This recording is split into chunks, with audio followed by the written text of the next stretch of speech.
Mes chers compatriotes, bonjour. J'espère que vous allez bien. Je suis le commandant Sefa, président de Liberté Totale.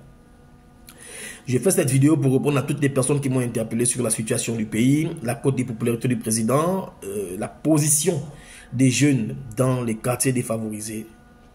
Je tiens à vous dire que le président de la République a une équipe avec qui il travaille.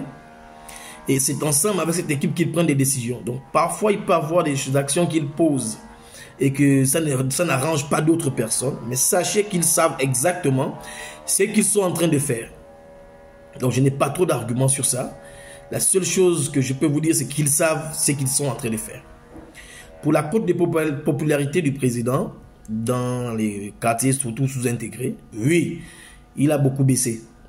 Donc, je ne sais pas s'ils ont des vraies informations là-bas, que tous ceux qui sont autour du président ou qui travaillent avec lui, remontez les vraies informations, cherchez à savoir pourquoi la cote de popularité du président a beaucoup baissé et qu'est-ce qu'il faut faire pour que cette cote remonte. Parce que quand le président a pris quand ils ont pris le cetri, a pris le pouvoir, beaucoup de jeunes, beaucoup de personnes avaient de l'espoir.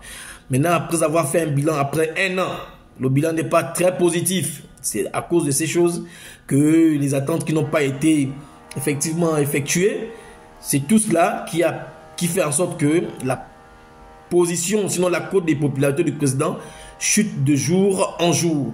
Si vous n'avez pas les informations, moi je vous donne l'information parce que vous connaissez que les MAPA, nous les maîtrisons et que nous avons le retour, le vrai retour, et on a la possibilité de dire la vérité.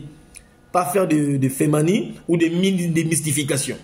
Donc, ceux qui sont avec le président, posez-vous des questions et trouvez des réponses pour pouvoir remonter la cote de popularité du chef de l'État. Sur ce, c'est ce que je peux dire pour l'instant. Je vais m'adresser aussi aux opposants. Ça ne sert à rien que sur dans les réseaux sociaux que l'on s'attaque.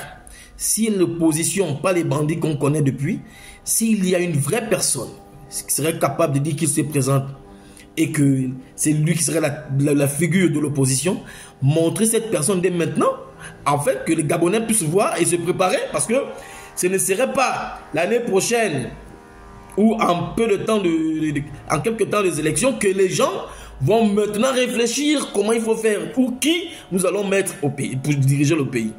Je ne sais pas si le président de la République a des ambitions de se présenter aux élections présidentielles. Je ne sais pas si le cetri va effectivement mettre quelqu'un. Je ne sais pas tout cela. La seule chose qu'on connaît, c'est que les Gabonais ont besoin d'une personne de confiance qui pourra réaliser le rêve du Gabonais. Le Gabon est un petit pays, un tout petit pays, où chaque Gabonais peut vivre. On a des richesses dans notre pays.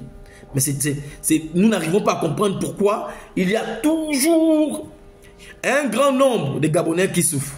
Et pourtant, nous rêvons le changement. Donc, voici un peu des petites interpellations. Ce sont des questions qu'il faut se poser. Ce sont des questions qu'il faut se poser. Donc, il va falloir dès maintenant réfléchir. Qu'est-ce qu'il faut faire pour que le Gabonais se retrouve dans tout? Après un an, le bilan n'est pas très positif. Après un an de transition, qu'est-ce qu'il faut faire?